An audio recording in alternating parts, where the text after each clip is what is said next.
Hey brother, sebenarnya yang aneh ini aku atau kalian sih. Dulu, waktu aku masih bad boy, aku merasa punya banyak temen gitu. Tapi entah kenapa ya, ketika aku sudah hijrah menjadi lebih baik, hidup aku serasa sendirian kayak gak punya teman. Dulu, waktu aku masih jauh dari kebaikan, entah kenapa aku merasa gak ada satu teman pun yang menasehatiku. Tapi setelah aku berusaha hijrah menjadi lebih baik dan ingin mengajak banyak orang, kenapa malah keburukan masa laluku diungkit kembali oleh banyak orang? Oke, apapun yang terjadi, aku tetap berusaha ngajak banyak orang hijrah menjadi lebih baik. Bagiku, semua orang baik pernah buruk, dan semua orang buruk pasti bisa menjadi lebih baik. Cinta itu kaidahnya butuh pembuktian. Kaidah cinta dalam Al-Quran butuh pembuktian. Cinta tidak butuh dikatakan, dia butuh dibuktikan. Jangan dengarkan para akhwat kalau ada laki-laki mengatakan saya mencintaimu. Ya, kalimat pertama kalau belum menikah katakan kepadanya, jangan katakan aku mencintaimu. Buktikan cintamu dengan menuliskan namaku di buku nikah kita. Catat. Oke. Yang aku butuhkan bukan kata-kata, aku butuh BPKB, buku pernikahan kita berdua. Aku nggak mau Dilan yang aku banyak motor, tidak. Yang aku butuhkan tuh buktinya. Ya, sentuh ia tepat di hatinya, maka ia akan jadi milik untuk selamanya. Paham ya? Oke? Dunia ini sangat-sangat hina. Sangat hina kalau tidak digunakan untuk mazra'ah di akhirat. Dunia hina dan sangat hina kalau tidak dipakai untuk menjalankan ibadah. Itu hina. Tapi kalau dunia ini dipakai untuk ibadah, oh insya Allah tidak ada hina. Surga sebelum surga. Makanya dikatakan baiti jannati, rumahku adalah surgaku, duniaku adalah surgaku. Maksudnya bukan yang dimiliki harta yang sekian banyak, bukan yang dimiliki pangkat yang begitu tinggi, bukan yang dimiliki segala sesuatu apa yang mereka inginkan. Tidak urusan dunia. Yang didapatkan semua dikembalikan ke Allah. Jadi bukan orang tidak boleh mencari dunia, boleh kerja, cari karena Allah. Kalau yang pernah jatuh cinta banget, jatuh cinta berat, pasti tahu banget gimana rasanya ketika ada seseorang yang menyebutkan nama orang yang dia cintai. Pasti berubah suasana perasaannya, hatinya, ekspresi wajahnya, itu pasti. Makin bertambah rasa cinta itu kita makin kuat kesabarannya. Makin bertambah rasa cinta itu kita makin bermanfaat buat orang banyak. Makin bertambah rasa cinta itu kita makin berani berkorban. Selama tidak melanggar syariat, ekspresikan cinta kita dengan cara-cara yang baik, dengan cara yang diajarkan oleh Rasulullah atau yang diajarkan di dalam syariat Islam kita. Ada yang lebih layak kita habis-habisan dalam urusan perasaan dan cinta kecuali Allah dan Rasulullah. Kemudian yang lain itu pun karena Allah dan Rasul. Sampai Nabi mengatakan, tidaklah beriman seseorang di antara kalian sampai dia berbagilah jika kita punya, nikmat pasti bertambah, itu sudah janjinya. Alangkah indahnya orang yang dermawan, dicintai Allah, dimuliakan manusia. Dunia di tangan, tapi di hati jangan. Dunia keperluan, akhirat jadi tujuan.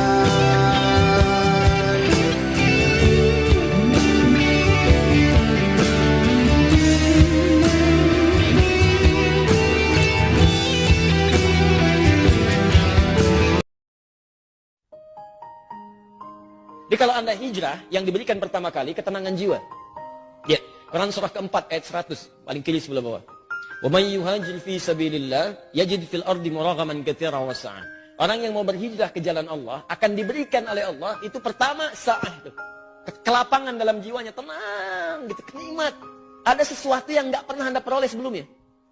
Biasa kumpul-kumpul, main-main, ya, menjelang Isya, maghrib, malam-malam cuma nonton, tiba-tiba taklim, ikut ke majelis ilmu.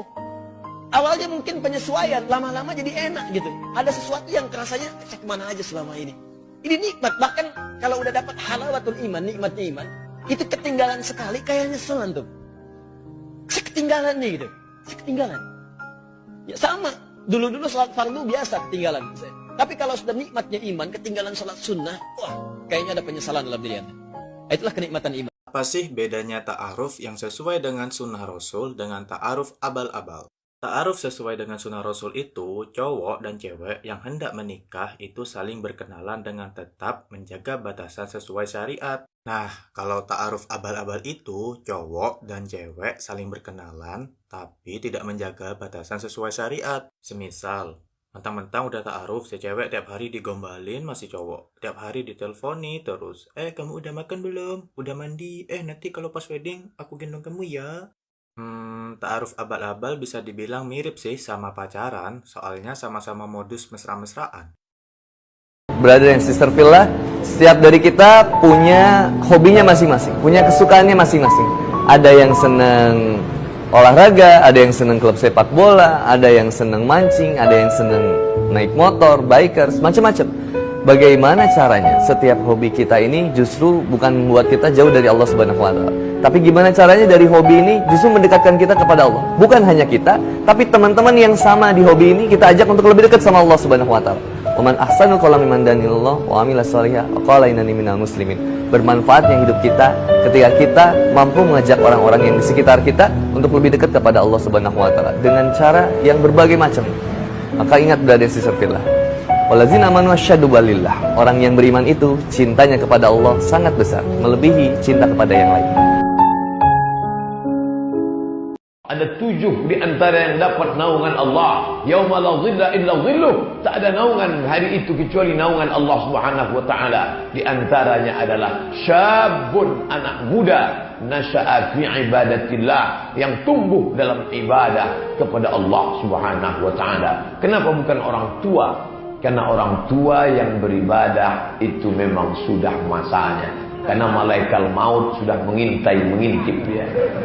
Tapi ada anak muda yang nafsu bergelora, anak muda dengan godaan yang luar biasa. Anak-anak muda ini sudah dirusak otak kepalanya dengan sekularisme, liberalisme, dengan televisi, dengan berbagai macam sinetronnya, dirusak dengan Twitter, BBM, WhatsApp, Facebook. Tapi tidak rusak, aneh luar biasa. Orang kafir sudah berputus asa melihat kalian.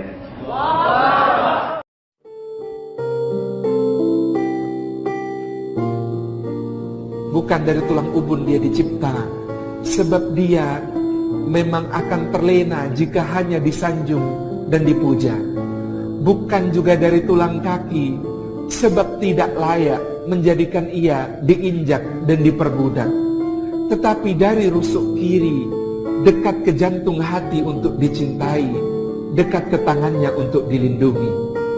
Wanita adalah belahan tidak terpisahkan dari laki-laki dengan satu kesadaran penuh. Jangan pernah wanita mencari laki-laki sempurna, dan jangan pernah laki-laki mencari wanita sempurna, sebab mereka masing-masingnya memang tidak sempurna, dan mereka diciptakan untuk saling menyempurnakan satu sama lain.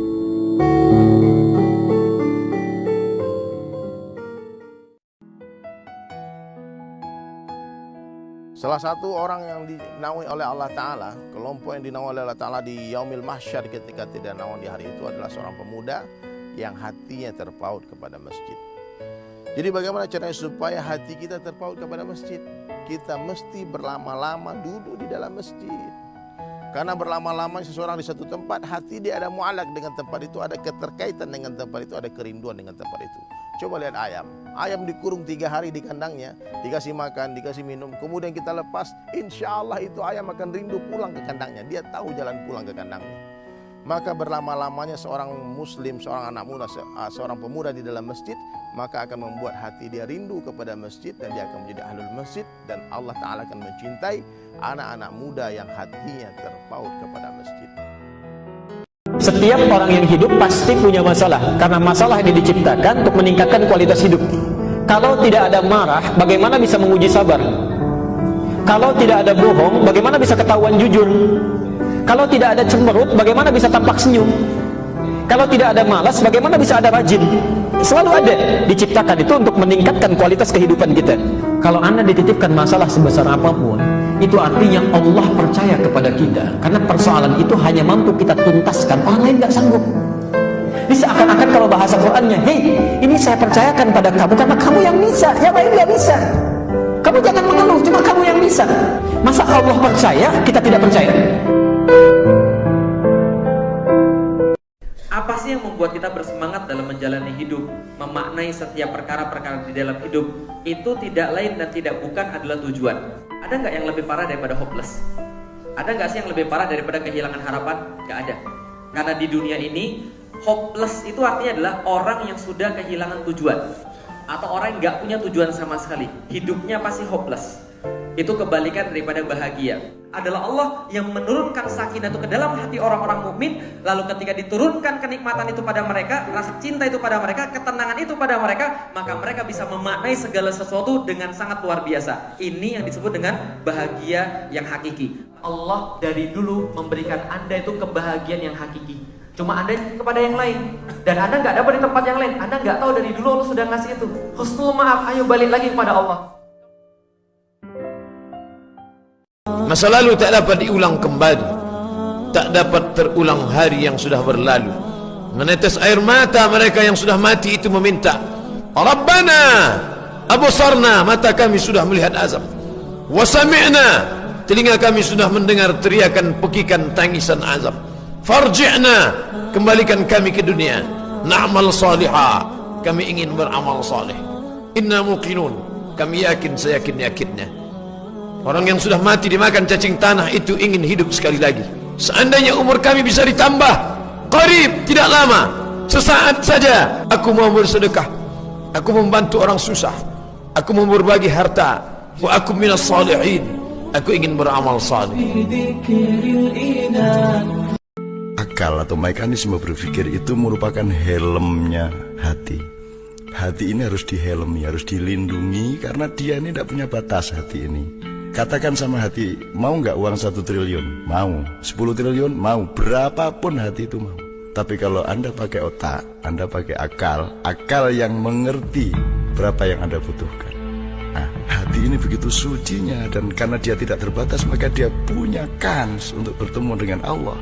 Tetapi dalam batas waktu di mana akhirat belum datang, dia butuh dihelmi oleh akal pikiran, agar supaya hati tidak kesusu ketemunya Allah. Maka itu yang disebut manajemen kolbu. Maka jangan hanya ngurusin hati, karena yang nomor satu adalah cara dan metode untuk mengurusi hati, yaitu dengan cara mencari ilmu sebanyak-banyaknya melalui akal pikiran.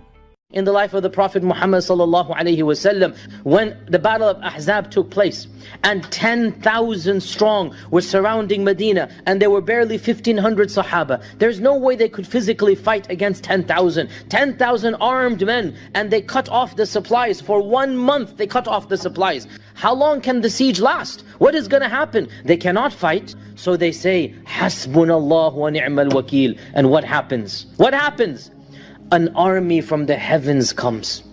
An army of 10,000 was destroyed without one sword being unsheathed. And of course, I have to add here as well, that you only do this after you have done everything in your power. The Sahaba built the trench. The Sahaba armed themselves. They didn't just sit in their houses and say, Allah will take care. You do everything you can physically, and then you say, the rest is up to you, O Allah, and really, O Allah, I only need you. Hasbi Allahu wa ni'mal wakil. Setiap manusia punya ceritanya masing-masing. Setiap manusia punya pengalaman hidupnya masing-masing. Setiap orang yang baik punya masa lalu yang buruk. Setiap orang yang buruk punya masa depan yang terbaik. Maka jangan melihat seseorang dari masa lalunya, tapi lihatlah seseorang dalam masa hari ininya dan bagaimana dia berjuang untuk berubah menjadi lebih baik lagi. Umar bin Khattab radhiyallahu an dulunya ingin membunuh Nabi Muhammad SAW, tapi hari ini makamnya ada di samping makam Rasulullah Muhammad SAW. Berbicara hijrah ada 2 syaratnya, ada yang ditinggalkan dan ada yang dituju. Apa yang ditinggalkannya? Yang ditinggalkannya adalah kemaksiatan, dan yang ditujunya adalah Allah Subhanahu Wa Taala. Maka berbicara hijrah berproses, berprogres. Kalaupun banyak yang proses dalam proses hijrah, maka jangan dibawa stres. Jalannya aja sampai beres biar sukses. Sobri wassalah sebagai bekal kita untuk dalam masa penempuhan hijrah.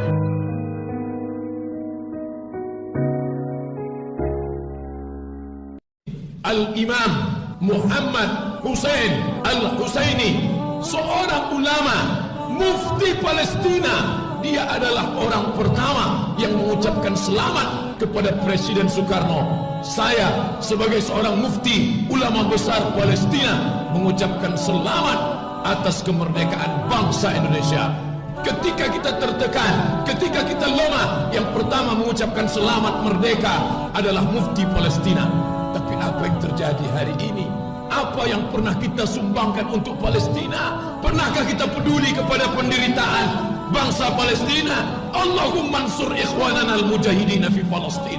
Tolong saudaraku ya Allah, keluarga kami ya Allah, di saat kami terjepit oleh Belanda, Eropa, Uni Amerika pada 70 tahun yang lalu, mereka berdoa untuk kita. Hari ini, pernahkah kita teringat kepada saudara kita di Palestina? Allah subhanahu wa ta'ala memerintahkan kita untuk mempelajari yang haram dan dijauhi, bukan untuk dicoba. Dan Allah memerintahkan kita untuk mempelajari yang halal untuk dinikmati. Siapapun yang meninggalkan sesuatu yang haram, maka akan menjadi cahaya bagi hidupnya. Dan siapa yang membuat sesuatu yang haram, maka akan menjadi bencana dalam hidupnya. Semua gelapnya wajah, gundah gelisah dalam hati, ya, banyaknya permasalahan dihadapi baik dengan rumah tangga, dalam rumah tangga suami istri, atau dalam usaha, atau dalam bisnis, atau apa saja dalam interaksi sosial kita, maka semua disebabkan karena kemaksiatan. Bahkan seseorang itu akan menemukan banyak permasalahan hidupnya dan tidak menemukan jalan keluar murni karena kemaksiatan kepada Allah subhanahu wa ta'ala. Kau kejar dunia seperti mengejar fata morgana. Kau sangka air yang dapat menghilangkan kehausan, tapi justru semakin kau telan semakin kau haus, semakin kau telan semakin kau kering, semakin kau telan semakin kau hampa, dan kau tak dapat apa-apa sampai akhirnya kematian tiba. Saat itu kau hanya berkata, oh, kematian tiba. An-nasunia, manusia itu semuanya diam, tidur. Semua manusia itu tidur. Falamma matu intabahu, ketika mereka mati barulah mereka sadar, rupanya aku sedang terlelap dalam tidur yang panjang.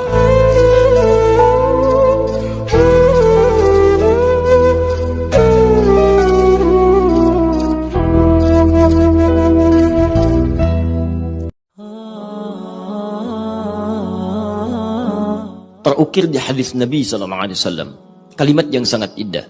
Konstantinopel itu akan dibuka, Islam akan masuk ke dalamnya, nilai Islam akan tersebar, ditaklukkan Konstantinopel. Oleh siapa?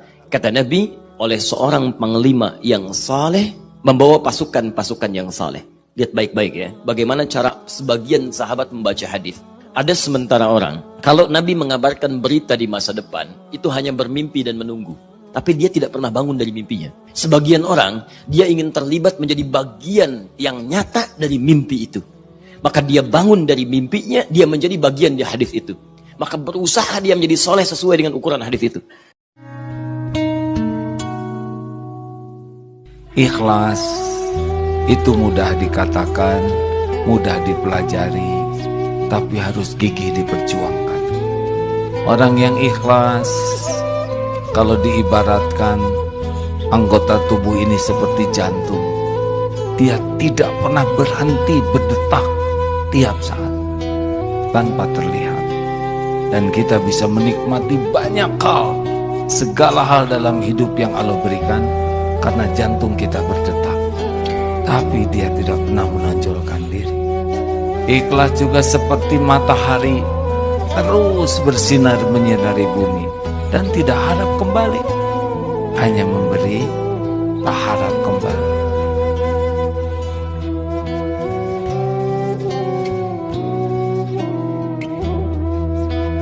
Ustaz Somad itu cuma pandai ceramah aja tuh, suruhnya orang sedekah, dia sendiri tak sedekah. Saya dompet tinggal.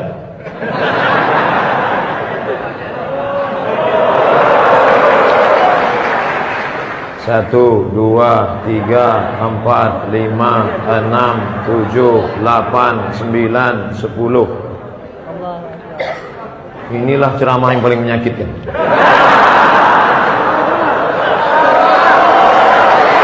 Dah, bawa jauh-jauh. Asal menengok tu menitik air mata. Cincin tinggal, jam tinggal, mobil tinggal, rumah tinggal, semuanya tinggal. Mana yang menolong? Itulah yang dalam kotak tu. Isi. Itulah yang menolong di hadapan Allah Subhanahu wa taala. Wa ma tasaddaqta fa amdaita.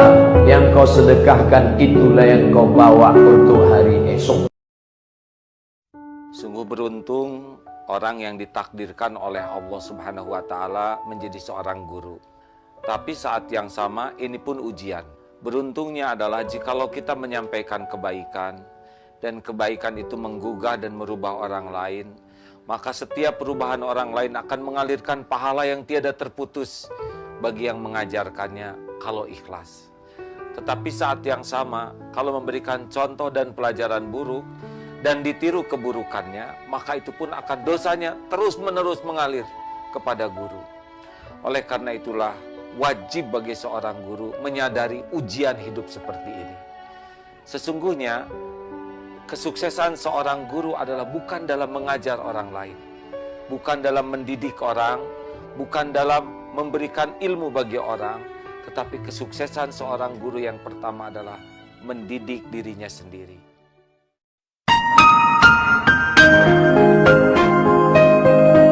Hidup adalah pilihan. Apapun yang kita lakukan pada hari ini adalah hasil daripada apa yang kita lakukan kemarin. Dan kita pada esok harinya adalah hasil daripada apa yang kita lakukan sekarang.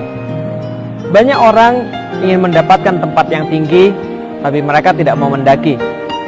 Banyak orang yang tidak mau terjatuh, tapi mereka senantiasa berjalan di pinggir jurang. Banyak orang menginginkan, tapi tidak banyak orang yang ingin berproses, orang yang menjalani prosesnya. Maka pilihan-pilihan kita menandakan siapa kita ke depan. Dan apapun yang telah kita pilih di masa lalu, sekaranglah jadinya. Mau menjadi seperti apakah kita? Dan apa yang kita lakukan sekarang, apakah berkorelasi dengan tujuan yang kita ingin capai? Disitulah hidup adalah pilihan. Salah satu kalimat yang Allah paling suka dari hambanya itu adalah Astaghfirullahalazim. Jadi kalau kita pengen Allah itu senang kepada kita, kalau kita pengen Allah itu sayang sama kita, sering-seringlah ucapin Astaghfirullahalazim. Sekali kita ngomong Astaghfirullahalazim, sayang Allah sama kita itu bertambah. Kalau teman-teman pengen sayang Allah itu bertambah, kalau teman-teman pengen Allah itu makin perhatian sama kita, sering-seringlah ngucapin Astaghfirullahalazim. Allah tuh sayang banget sama hamba yang beristighfar.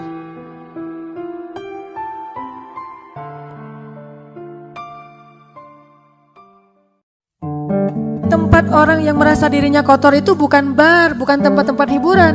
Tempat orang yang merasa dirinya kotor itu masjid. Jangan berpikir masjid itu tempat orang suci, karena tidak ada tempat orang suci di muka bumi.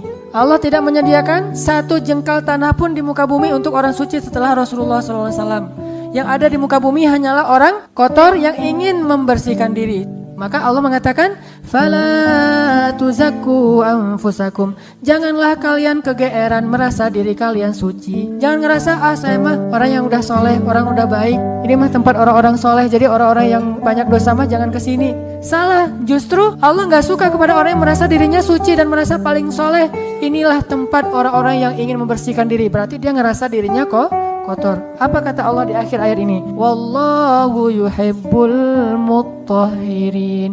Dan Allah suka kepada orang yang mensucikan diri. Allah suka kepada orang yang di dalam masjid. Allah menjanjikan 4 hal bagi orang tahajud saat berada di dunianya. Janji pertama, Allah akan angkat karirnya di tempat yang terbaik. Janji yang kedua, Allah bimbing semua aktivitasnya sehingga jadi lebih mudah. Janji yang ketiga, Allah bimbing setiap dia punya masalah supaya mendapatkan solusi terbaik mengatasi persoalannya. Janji yang keempat, Allah akan lindungi dia ketika dalam aktivitas kehidupannya ada orang-orang yang ingin mencelakai atau menjahilinya. 4 janji utama.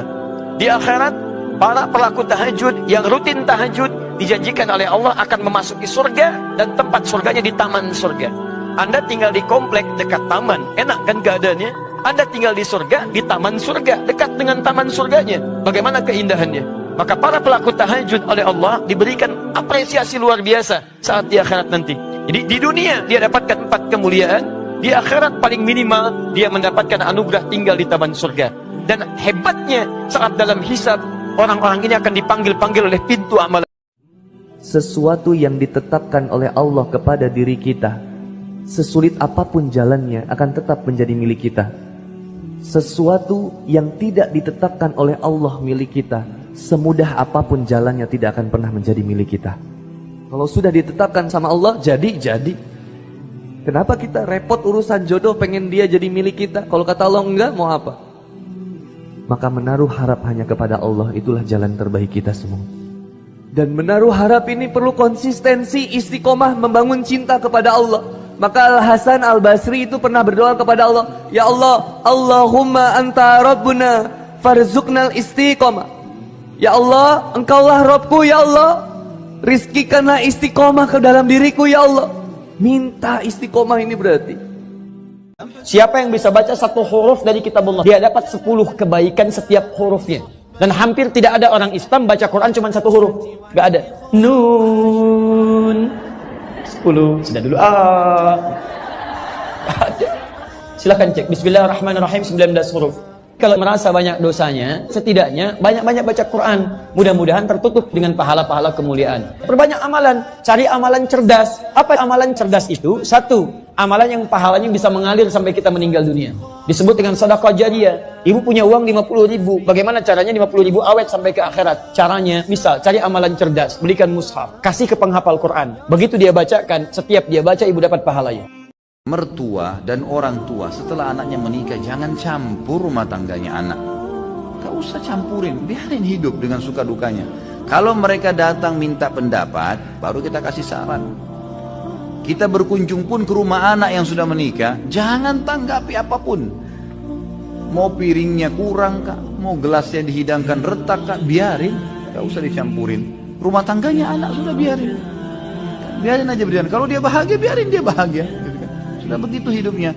Ada ibu-ibu enggak masuk dapur anaknya, periksa, kenapa gelasmu begini, kenapa begini, terus dimarahin anak mantunya, kenapa begini. Ini ngacoin semua, banyak perceraian, 80% kena campur tangan orang tua. Enggak boleh, dalam Islam pun, dalam syariat tidak ada campur tangan orang tua lagi, selesai. Amanah saya sebagai orang tua, anak saya perempuan sampai menikah, setelah nikah serahin pada suaminya.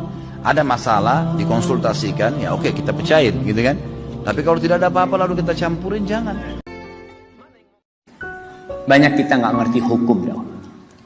Salah satunya hukum berteman dengan wanita. Artinya kita kenal sama seorang wanita nggak ada masalah. Tapi kalau kita sudah memandang dia, kita berduaan sama dia, kita pegang tangan dia, naudzubillah, itu sudah jalan-jalan menuju perzinaan, sudah terbuka buat kita. Allah mengatakan wala taqrabuz zina, kalian jangan mendekati zina. Jadi kalau antum sudah mau hijrah, antum tinggalkan. Ustadz fulana belum siap, antum katakan kepada fulana, kalau antum memang siap hijrah sesungguhnya, ana minta maaf. Nanti ketika ana punya kemampuan, ana akan menikah dan pintu rumah pertama yang ana ketuk adalah pintu rumah. Selesai ditinggalkan. Dia akan marah ini itu, katakan kita ingin diridhai Allah Subhanahu wa taala. Kalau kita berbicara tentang kebahagiaan, teman-teman harus tahu dulu tentang satu konsep. Konsepnya namanya adalah tujuan dan makna. Andai kita punya tujuan dan makna, akan lebih besar chance kita ketemu dengan kebahagiaan. Andaikan kita tidak punya tujuan dan tidak punya makna, maka sebagian besar kita pasti akan kemudian kehilangan harapan atau kita akan sengsara. Begitu teman-teman ada makna yang berbeda, teman-teman punya tujuan, maka hidup kita jadi punya arti, alias kita punya hope. Kita punya harapan. Harapan itu sebenarnya membuat kita bahagia. Kenapa orang itu selalu semangat? Kenapa orang itu selalu punya kemudian sebuah keberanian? Karena dia punya hope namanya, dia punya namanya harapan. Ketika seseorang sudah kehilangan tujuan hidup dia, maka muncul yang namanya hopeless, orang-orang yang sudah hilang harapan. Dan orang-orang yang hilang harapan ini, dia bisa berbuat segala sesuatu dan gak akan ada yang bisa menyenangkan hidup dia. Tapi bagi orang yang punya harapan, apapun akan jadi menyenangkan. Paham teman-teman sekalian? Wahai para pendosa, apapun yang kau lakukan, sholatlah. Tapi saya kerjanya masih riba, Ustaz, sholat. Tapi saya masih gemar narkoba, sholat. Tapi saya masih suka jahat, sholat. Tapi saya kerjanya debt collector, sholat. Tapi saya tukang ongkos bir, sholat. Tapi saya kumpul-kumpul, sholat. Tapi saya kerjanya BPKB, jaminan dan sebagainya, bukan riba gitu, sholat tetap. Tapi saya penari telanjang, Ustaz, sholat. Justru sholat itu yang bisa menghentikan ini semua. Jangan dengarkan rayuan setan. Kamu bersih dulu baru sholat. Kamu bersih dulu baru ngaji. Iringi semua kejahatan. Insya Allah itu yang akan menyelamatkan. Apa gambarannya seseorang yang dicintai oleh Allah? Jika seseorang sudah dicintai oleh Allah Subhanahu wa taala, maka yang pertama Allah berikan akan mengampuni seluruh dosanya. Katakan, Muhammad, jika kalian serius mencintai aku, ikuti aku, ikuti sunnah petunjuk Nabi sallallahu alaihi wasallam. Maka Allah akan cintai kalian. Kalau kita sudah dicintai oleh Allah, maka dosa digugurkan. Kalau dosa digugurkan, berarti peluang-peluang berbuat kotor sudah tidak ada. Yang ada yang baik-baik saja. Ada penjagaan Allah di situ. Ini ciri orang yang dosanya diampuni, jadi kotoran-kotoran dari dosa itu sudah nggak ada. Makanya ketika dia bertobat, tobat itu kembali ke jalan yang baik, kembali ke jalan yang benar, bertobat. Seperti gambaran di Quran surah keempat ayat 17 sampai dengan 18. Ketika dia bersegera tobat dari dosanya, cirinya apa? Salah satunya selain mengakui dosa, menyesalinya dan meninggalkannya.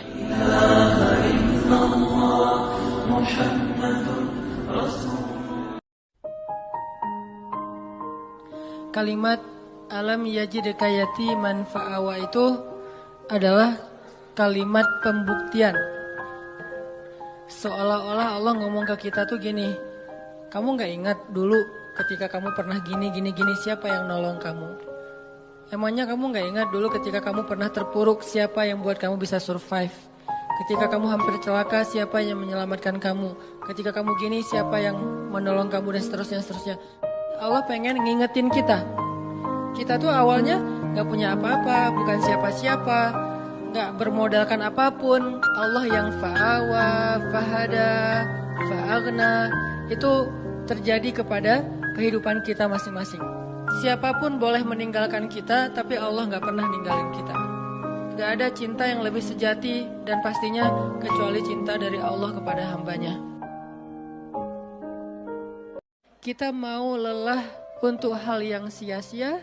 Apakah kita mau lelah untuk hanya bersenda gurau?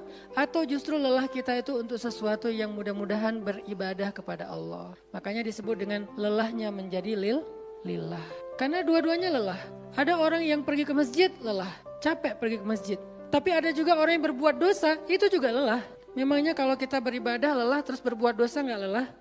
Banyak orang yang berbuat dosa lelah dan kita pernah merasakan kehidupan seperti itu. Sehari, 2 hari, sebulan, setahun, 2 tahun. Sampai kita benar-benar merasakan lelah banget dengan dosa. Di malam hari berbuat dosa, lelah. Akhirnya tidur sepanjang siang. Di siang hari berbuat dosa, lelah. Akhirnya tidur sepanjang malam. Lelah sama lelahnya. Antara orang yang beribadah dengan orang yang bermaksiat, itu sama lelahnya. Bedanya apa? Yang satu, lelahnya dibalas oleh Allah dengan kebaikan dunia dan akhirat. Yang satu lagi, lelahnya hanya akan disudahi dengan penyesalan.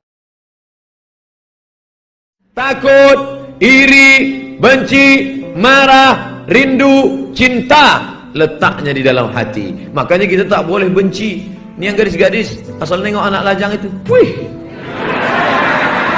najis aku nengok kau. Tiba-tiba dia sukses, selesai S1, dapat S2 ke Australia, pulang dia, bisnismen, PNS, pegawai BUMN, punya perusahaan, kaya. Akhirnya robah benci menjadi rindu.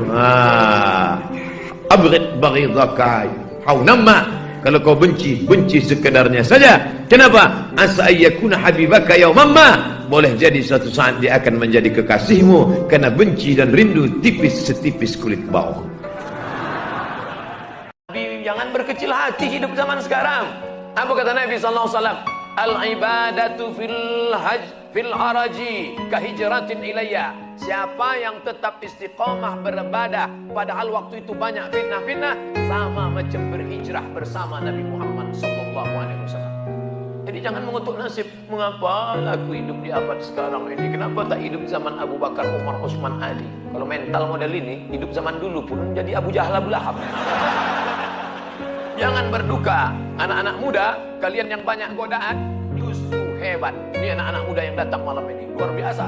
Tadi ada yang ngajak ke karaoke, ada yang ngajak ke night club, ada yang ngajak main gapli, ada yang ngajak dangdut. Dia tolak itu semua. Maka sama macam hijrah bersama Nabi Muhammad SAW. Setiap orang yang hidup boleh jadi mendapatkan banyak problematika dalam kehidupannya. Luas sifatnya. Bisa di rumah, di kantor, kehidupan sosial, anak di sekolah, sampai di kampus. Ada saja persoalan yang bisa menjadi ujian untuk kita untuk meningkatkan kualitas hidup kita. Nah, caranya bagaimana? Sederhana kata Quran. Anda bisa tingkatkan takwa, kami selesaikan masalah aja kata Allah. Kasih solusi. Di orang takwa itu bukan gak punya masalah. Ada masalah. Barangkali bahkan lebih berat dibandingkan orang-orang biasa. Ya, cuma karena dia meningkatkan takwa sebelum menjalani masalahnya, Allah sudah ringankan sehingga terasa lebih mudah. Jangan dikira orang takwa misalnya nggak punya persoalan. Tidak. Mungkin dia punya persoalan dalam hal kehidupan, kebutuhan hidupnya, punya persoalan dalam pikirannya, macam-macamnya.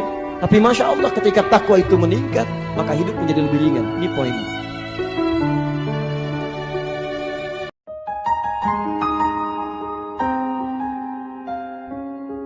Brother and sister pillah, seandainya dikasih tahu kita sama Allah Subhanahu wa taala, 3 days lagi nih, 3 hari lagi kita akan meninggal.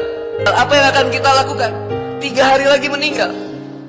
Ketika kita tahu 3 hari lagi kita meninggal, mohon maaf, yang tadinya nggak pernah sholat jadi sholat, yang nggak pernah datang ke kajian jadi datang ke kajian, yang nggak pernah baca Quran jadi sering baca Quran, yang tadinya nggak pernah ke masjid jadi ke masjid, karena tahu 3 hari lagi bakal meninggal. Seandainya kita tahu, dikasih tahu 3 hari lagi kita akan meninggal, wallahi brother and sister fillah, kita bakal mempersiapkan kematian kita dengan sebaik-baiknya. Sombongnya kita, angkuhnya kita, ketika kita merasa kita bakal hidup selamanya. Tar ajalah tobat mah, udah nikah gua baru tobat, udah punya anak gua baru tobat. Yang nikahnya kagak terus, jomblo terus kan. Jangan ku pacaran, kasih habis waktu. Ada temen yang bilang, anu Ustaz, pacaran syar'i. Mana pacaran syar'i cilaka? Mana namanya pacaran tidak boleh? Kalau baik hidupmu, kau cerdas, perbaiki solatmu, baik akhlakmu, jangan kau cemas. Allah kasih kau yang baik. Coba buka surah An-Nur. Adik-adik, pernah baca surah An-Nur? Pernah? Apa janji Allah? Laki-laki yang baik-baik tidak akan menikah kecuali dengan wanita baik-baik. Wanita baik-baik tidak akan menikah kecuali dengan laki-laki baik-baik. Laki-laki pezina tidak akan menikah kecuali dengan wanita pezina. Wanita pezina tidak akan menikah kecuali dengan laki-laki pezina. Jadi kalau kau mau dapat laki-laki baik-baik, tidak usah kau pacaran, perbaiki dirimu. Allah kirimkan kau jodoh laki-laki yang baik. Jangan berkecil hati hidup zaman sekarang. Apa kata Nabi sallallahu alaihi wasallam? Al-ibadatu fil haraji kahijratin ilayya. Siapa yang tetap istiqomah beribadah padahal waktu itu banyak fitnah-fitnah, sama macam berhijrah bersama Nabi Muhammad sallallahu alaihi wasallam. Jadi jangan mengutuk nasib. Mengapa aku hidup di abad sekarang ini? Kenapa tak hidup zaman Abu Bakar, Umar, Utsman, Ali? Kalau mental model ini, hidup zaman dulu pun jadi Abu Jahal, Abu Lahab. Jangan berduka, anak-anak muda, kalian yang banyak godaan, justru hebat. Ini anak-anak muda yang datang malam ini, luar biasa. Tadi ada yang ngajak ke karaoke, ada yang ngajak ke night club, ada yang ngajak main gapli, ada yang ngajak dangdut. Dia tolak itu semua. Maka sama macam hijrah bersama Nabi Muhammad SAW. Boleh jadi Anda tidak menyukai sesuatu, di balik itu ada kebaikan-kebaikan besar yang Allah sedang rencanakan. Sedangkan boleh jadi di balik yang kita sukai, ada keburukan yang sedang menunggu kita di depan ini, kamu tidak tahu. Kadang-kadang ada keinginan kita yang kita inginkan menurut Allah itu belum baik untuk kita. Nah, sifat manusia ketika diberikan oleh Allah keputusan yang terbaik, kadang-kadang ada sifat dalam hatinya gejolak, belum bisa menerima. Kalau Anda merasakan sesuatu sedang ada gejolak di jiwa, sulit menerima ketetapan Allah, maka perangi perasaan-perasaan buruk itu. Walaupun itu sulit, jangan berprasangka buruk dulu pada Allah. Allah tahu masa depan yang akan terjadi menimpa kita, sedangkan kalian tidak bisa membaca masa depan. Bersahabatlah dengan orang yang mengingatkan, kalau aku bersahabat dengan engkau, solatku tak tinggal. Kalau aku bersahabat dengan engkau, mataku tak berzina. Kalau aku bersahabat dengan engkau, terus berjamaah ke masjid. Kalau aku bersahabat dengan engkau, aku bersedekah. Yang paling penting, kalau aku bersahabat dengan engkau, hatiku mengingat Allah. Kun ma'allah, hendaklah engkau selalu bersama dengan Allah. Illam takun ma'allah, kalau kau tak sanggup selalu bersama dengan Allah, fakun man ma'allah, hendaklah kau bersama dengan orang-orang yang hatinya selalu bersama dengan Allah. Alladzina yadhkurunallah, orang-orang yang mengingat Allah qiyaman, ketika tegak, wa qu'udan, ketika duduk, wa ala junubihim, ketika berbaring. Seperti apapun keadaan kita pada saat ini, yakin Allah Maha Pengampun, Allah Maha Penerima Taubat. Bagaimana kalau saya sudah bertaubat tapi terulang lagi dosanya, taubat lagi, terulang lagi dosanya, taubat lagi, terulang lagi dosanya? Pertanyaan serupa pernah diajukan kepada Imam Hasan Al-Basri. Ya Imam, apakah kami ini tidak malu? Kami bertobat dari sebuah dosa, lalu berdosa yang sama, lalu bertobat lagi, berdosa lagi, bertobat lagi, berdosa lagi. Malu kami untuk bertobat lagi ya Imam kepada Allah? Jangan, kata Imam, jangan malu untuk bertobat, karena sesungguhnya itulah kemenangan syaitan. Ketika kemudian seorang merasa dosaku tidak akan diampuni Allah, itu kemenangan besarnya syaitan atas manusia. Kata Imam Hasan Al-Basri, kecewakan selalu syaitan kalian, kecewakan dia yang telah mengajak kalian untuk berdosa dengan bertobat kepada Allah, karena Allah Maha Pengampun. Kita belajar Islam itu bikin kita makin humble, makin bijak. Bukan merasa kita menjadi lebih baik daripada yang lainnya, enggak. Jangan hina para pendosa, brother. Siapa tahu nanti pendosanya itu bertobat, dia lebih mulia daripadamu. Ada seorang bernama Malik bin Dinar. Malik bin Dinar, dia mengatakan dalam satu majelisnya, tidak ada satu kemaksiatan pun yang tidak pernah saya lakukan. Malik bin Dinar. Tapi ketika beliau bertobat, dia bersungguh-sungguh di hadapan Allah Subhanahu wa taala. Dia bertobat kepada Allah sampai akhirnya dia menjadi ulama besar di kota Basrah. Artinya kita semua punya kesempatan untuk menjadi pribadi yang lebih baik tapi di hadapan Allah. Ketika kita sama-sama menjadi pribadi yang lebih baik di hadapan Allah, kita yakin tidak bisa sendiri saya menjadi baik. Saya harus bersama-sama baik.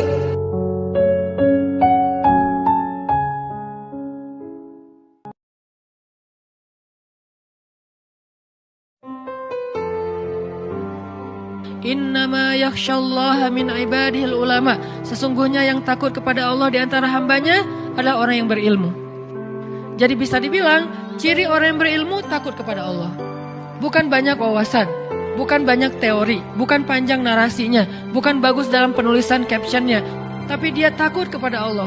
Ketika dia mau bikin dosa, takut kepada Allah. Ketika dia mau nyakitin orang lain, takut kepada Allah. Ketika dia mau bohong, takut kepada Allah. Ketika dia mau curang, takut kepada Allah. Bisa jadi dia wawasannya gak terlalu banyak, tapi ilmunya sampai kepada puncak hikmah. Puncaknya itu adalah takut kepada Allah. Tanya sama diri kita masing-masing, apakah yang kita pelajari udah bikin kita takut sama Allah belum?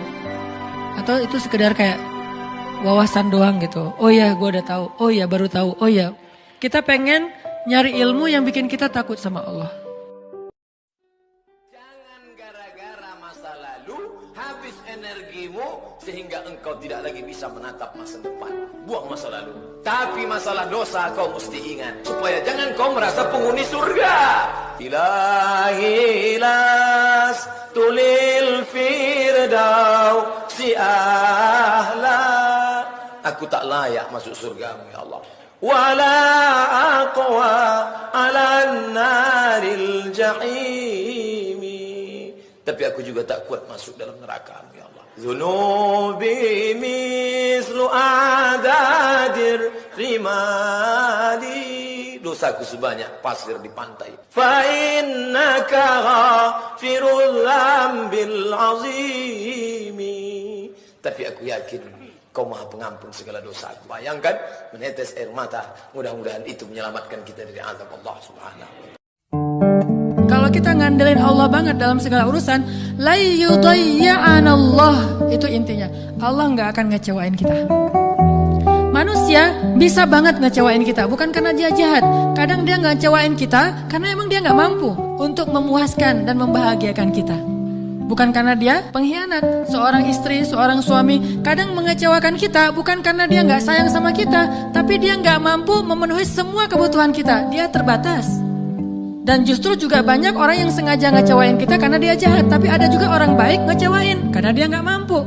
Tapi Allah maha baik dan maha mampu. Bukan cuma maha baik. Kalau baik doang nggak mampu, ya apa bisa kita lakuin kan? Tapi kalau baik dan mampu, nggak ada batas. La haula wala quwata illa billah. Keajaiban-keajaiban yang luar biasa terjadi dalam hidup kita kalau kita mengandalkan Allah. Selaras antara lisan dengan hati kita. Kalau kita berbicara tentang kebahagiaan, teman-teman harus tahu dulu tentang satu konsep. Konsepnya namanya adalah tujuan dan makna. Andai kita punya tujuan dan makna, akan lebih besar chance kita ketemu dengan kebahagiaan.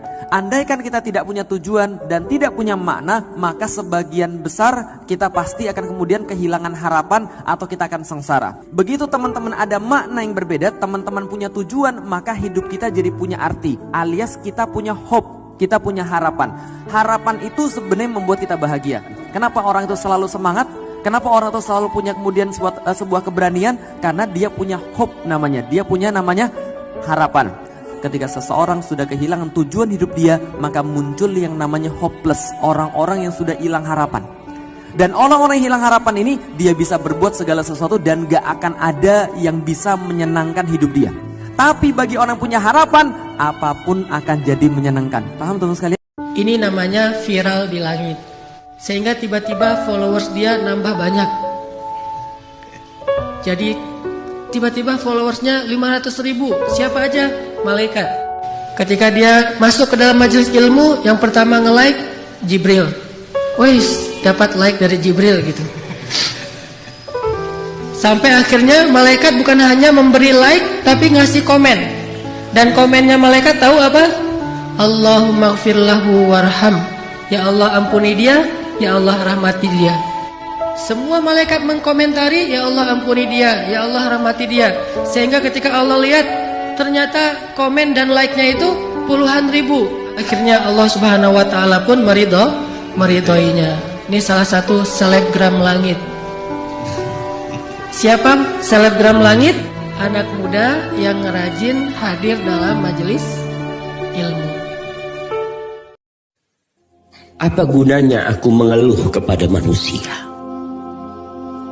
Apa gunanya aku cerita kesulitanku kepada mereka, padahal mereka sendiri juga kesulitan? Maka sebagian orang lebih memilih diam, menebar tawa dan senyum. Tapi tatkala manusia telah hilang dari pandangannya, tatkala mentari telah tenggelam di ufuk barat, tatkala manusia telah nyaman dengan selimutnya, dia bangkit kepada yang mendengar dia untuk mengadu kepada Sang Pencipta. Dan dia yakin dia memiliki Rabb yang mendengar langkah semut dan mengetahui apa yang terbetik di dalam hati. Quran surat An-Nisa spesial membicarakan tentang wanita. Spesial banget wanita, bahkan dijaga banget, auratnya ditutup rapat-rapat. Intan berlian permata itulah dirimu.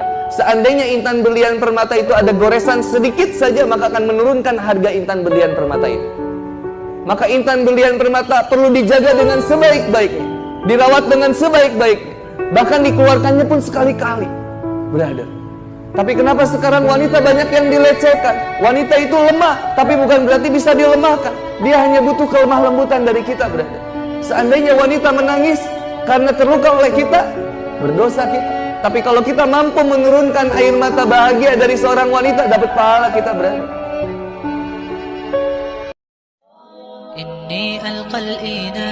Ustadz Somad, boleh nggak bangunin pacar untuk sholat tahajud? Kamu sudah hijrah? Sudah. Lagi sedang apa nih? Ta'aruf, Ustadz. Casingnya ta'aruf, channelnya pacaran. Pacaran apa nih? Pacaran syariah, Pak Ustadz. Pacaran syariah, bangunkan sholat tahajud, ngajak tarawih. La talbisul haqqa bil batil. Jangan kau campur yang hak dengan yang batil. Orang tua juga mengontrol. Jangan main lepas bebas aja. Dia kan sudah S1, dia kan sudah dewasa, dia kan sudah tidak ada dewasa. Semua orang dewasa kalau berjumpa dengan dewasa balik macam budak-budak balik.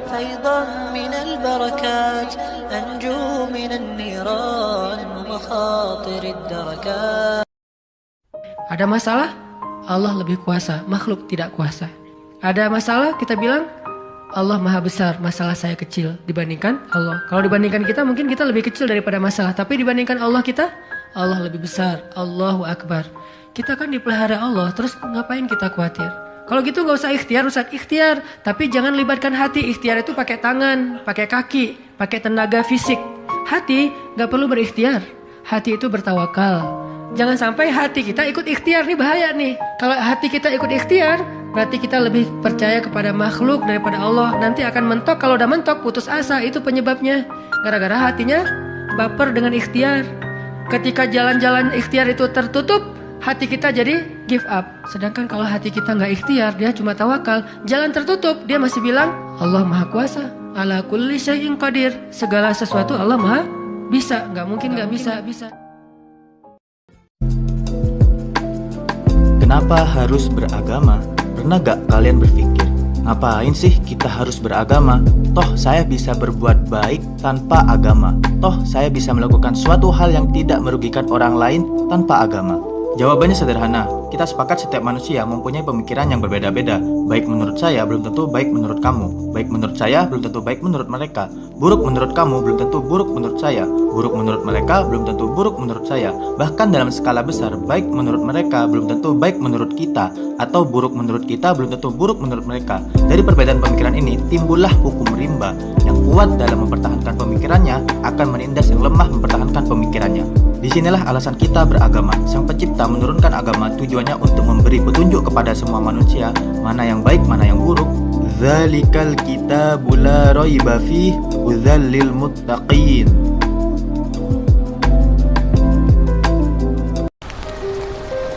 Andai masa muda kita penuh dosa, andai masa muda kita penuh narkoba, andai masa muda kita penuh zina, wal iyadzubillah wa na'udzubillah. Jangan sangka Allah tutup pintu taubat. Innallaha la yaghfiru ayyushraka bihi. Allah tak terima taubat orang yang mempersekutukannya. Wa yaghfiru ma duna dzalika liman yasha. Tapi taubat selain itu diterima, dibukakan Allah Ta'ala. Mari perbaiki anak menantu, cucu, kawan, sahabat, andai talat, ajak ke jalan Allah Subhanahu wa Ta'ala. Itulah salah satu memperbaiki yang masa lalu, kita perbaiki di masa yang akan datang.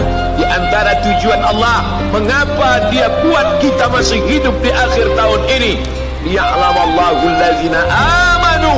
Allah menguji siapa yang masih tetap dalam istiqamah iman dan Islam. Sab'atun yuzilluhumullah, 7 golongan yang akan mendapatkan naungan Allah. Yauma la zilla illa zilluh, hari itu tidak ada naungan kecuali naungan Allah. Satu di antaranya syabun, anak muda, nas'a fi ibadatillah, anak muda yang tumbuh dalam beribadah kepada Allah. Mudah-mudahan kalian termasuk dalam satu golongan ini. Anak muda yang lain sibuk pacaran, anak muda yang lain sibuk chatting, browsing, diving, launching, mancing. Anak muda yang lain sibuk memikirkan motornya, anak muda yang lain sibuk memikirkan malam minggunya, pacarannya. Tapi kalian kalian malah sibuk memikirkan bagaimana dakwah di masjid ini tetap hidup. Kalianlah pejuang-pejuang, kalianlah tentara-tentara Allah di atas muka bumi. Somad boleh mati, besok pagi dia akan mati, tapi akan ada 1000 Abdul Somad yang akan menolong agama. Ketika awal-awal hijrah itu yang dibutuhkan teman, sohib. Karena biasanya engkau ketika hijrah, engkau ditinggal sama sohibmu. Sebenarnya engkau bukan ditinggal sama sohib-sohibmu, tapi kau meninggalkan teman-temanmu. Maka kau harus cari teman yang mengajak kepada kebaikan. Dan ketika engkau memilih ustadz, ya kau tanya, ustadz ini mengajak kepada apa? Kalau dia mengajak kepada Allah, dia ajarkan orang-orang mengamalkan sunnah Nabi SAW sesuai dengan pemahaman para sahabat Nabi, karena mereka generasi yang dijamin, kau ikuti. Tapi kalau tidak, mungkin dia mengajak kepada kelompok, ya sudah enggak. Kalau mengajak kepada kelompok, kau jangan ikut. Karena ini sudah mengkotak-kotakan umat. Tapi kalau mengajak kepada Allah dan Rasulnya sesuai dengan sunnah Nabi dan pemahaman salafus soleh, maka ikuti. Jangan rewel. Saya mesti putih, tinggi, cantik, mesti gagah tinggi. Gitu. Akhirnya sudah sampai mubanan dan nikah-nikah. Sudahlah nikah saja, bismillah, yang Allah mudahin. Istikharah, minta petunjuk sama Allah. Karena itu relatif kok. Kalau ada, alhamdulillah. Kalau tidak ada, makanya pandangan mata itu biasakan tidak lihat macam-macam. Ini yang membuat orang jadi kacau ini, karena pandangan matanya. Suka lihat film-film yang tidak benar, suka lihat aktor-aktor yang gagah dan cantik. Khayalannya dia harus begitu pasangannya. Artinya bukan juga saya larang, boleh kalau ada, tapi kalau tidak ada bagaimana coba kira-kira? Hanya nggak nikah-nikah nanti. Banyak pahala yang hilang. Orang yang sudah nikah 10 tahun, sudah pahalanya 10 tahun, pahala nikahnya, pahala nafkahnya, pahala pendidikan buat istrinya, dia masih terus cari pasangan, nggak selesai-selesai. Yang tinggi datang nggak suka, yang gemuk datang nggak suka, yang hitam nggak suka. Mau yang mana ini? Jangan rewel. Duhai Allah, bermohon dia, saya sangat mencintainya, seperti laki-laki yang tengah dibabuk cinta pada seorang perempuan. Memang sudah sampai pada tingkatan cinta luar biasa, sehingga, nah ini yang jadi persoalan. Kalau sudah masuk hal-hal yang demikian, seharusnya itu harus diselesaikan. Imma Anda mengungkapkan kalau ada rasa lewat perwakilan, disampaikan dan sebagainya. Jangan banyak dipendam lama-lama, setan bermain nanti di situ. Kalau memang sudah waktunya, punya rasa, ada ketertarikan, sampaikan. Ya, Quran surah ke-49 ayat 13, taruh di situ, saling di situ. Awas, hati-hati, ini bukan dari sisi laki-laki saja. Memang umumnya laki-laki mencari, tapi perempuan pun suka ngintip-ngintip. Bukankah Sayyidah Khadijah memperhatikan Nabi SAW?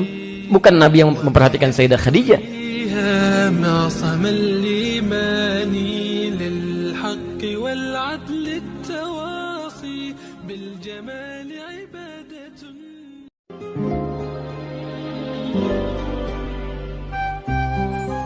Satu kali beliau sallallahu alaihi wasallam dalam hidupnya itu sedang kumpul dengan sahabatnya. Lalu kata beliau, saya itu kok rindu sekali dengan saudara-saudara saya. Rindu dengan saudara-saudara saya. Sahabatnya menjawab, ya Rasulullah, bukankah kami ini saudara-saudaramu? Kalian ini bukan saudara saya, kalian ini sahabat-sahabat saya. Saudara saya itu orang yang gak pernah lihat saya, tapi selalu beriman kepada saya. Orang yang tidak pernah lihat saya, percaya dengan saya. Kalau antum percaya pada orang yang kelihatan, itu wajar. Tapi percaya pada yang tidak tampak, masih yakin juga, itu yang tidak wajar. Saya merindukan saudara-saudara saya ini. Antum tuh dirindukan oleh Nabi. Masa kita tidak ada kerinduan untuk bertemu dengan Rasulullah?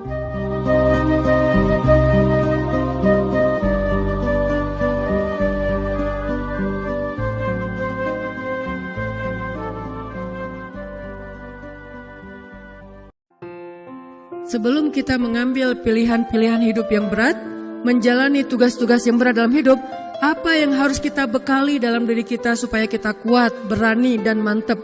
Kalau kita pengen menghadapi suatu ujian yang berat, pengen ngejalanin suatu tugas yang berat, mau ujian nasional, mau ngerjain skripsi, mau ngelamar cewek, mau ngeputusin pacar, kan berat nih.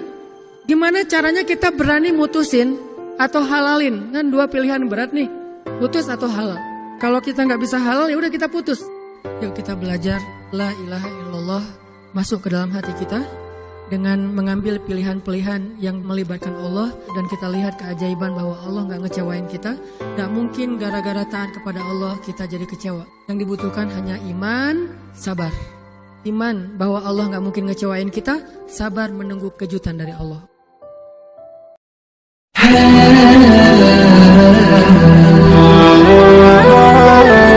Jadi kalau Bapak katakan itu nasib, itu pilihan kita. Anda bisa memilih mau baik mau buruk. Nasib kita tentukan di situ, ikhtiar Allah menetapkan. Ya. Kalau kita bisa memilih yang baik, kenapa ambil yang buruk? Jangan katakan ketika berbuat buruk ini nasib saya begini. Tidak, itu pilihan Anda begitu. Allah saking sayangnya memberikan petunjuk, disebut dengan hidayah, supaya tidak mengambil nasib yang buruk. Maka diarahkan pada hidayah. Ya, perhatikan, saat azan berkumandang 4.16, pilihan Anda dua, teruskan tidur atau ke masjid salat. Ya, itu nasib kita tuh bisa kita pilih. Maka Allah berikan subhanallah petunjuk, digerakkan hatinya cepat. Azan sudah berkumandang, tertinggal nanti kalau kamu tidur sebentar. Bagaimana kalau tidur dalam keadaan meninggal?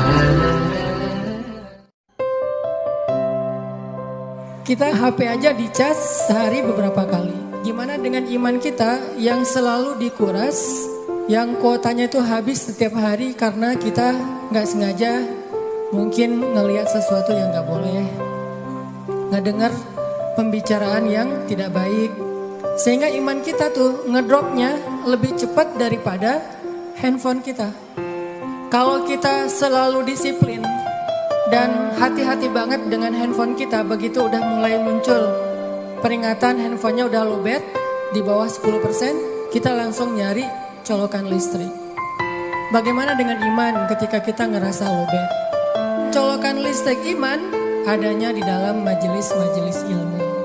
Sehingga kalau kita sehari ngerasa iman kita lagi drop, kita harus langsung mencari booster iman.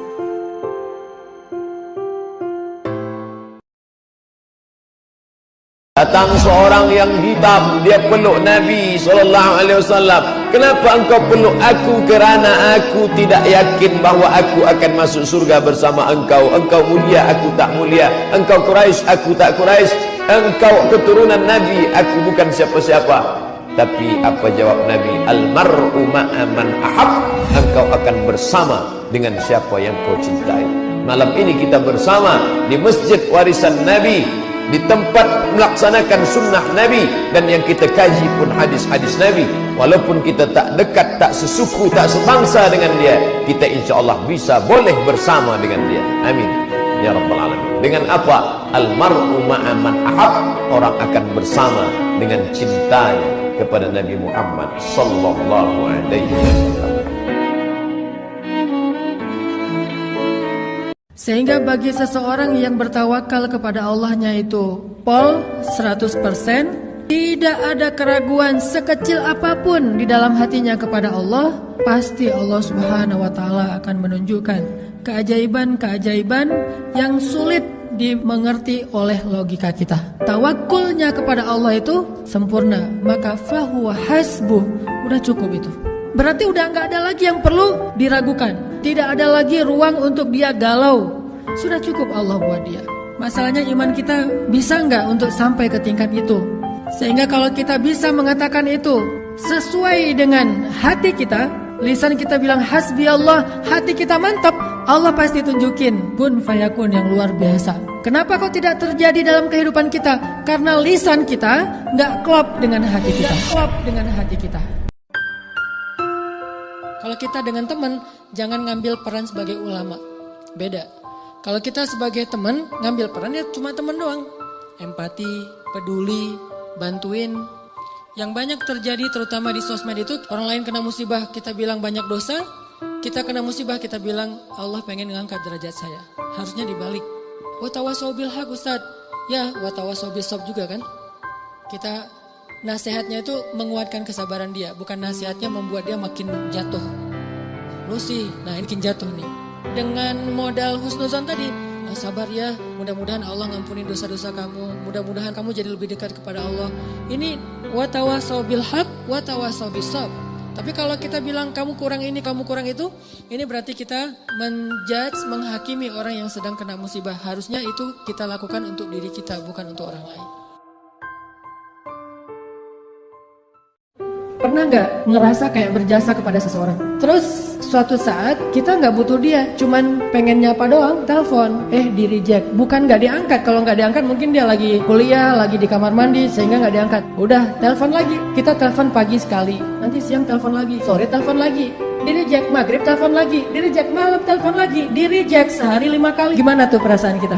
Harusnya kan Allah lebih dari itu, karena Allah sering kita reject. Hayya 'alas shalah. Kadang-kadang kita nge-rejectnya tuh dengan keluhan lagi. Duh, udah waktu sholat aja. Coba kalau kita digituin. Dan itu mungkin kita ngirimnya nggak dengan lisan, dengan hati. Bukankah Allah alimun bidatis sudur?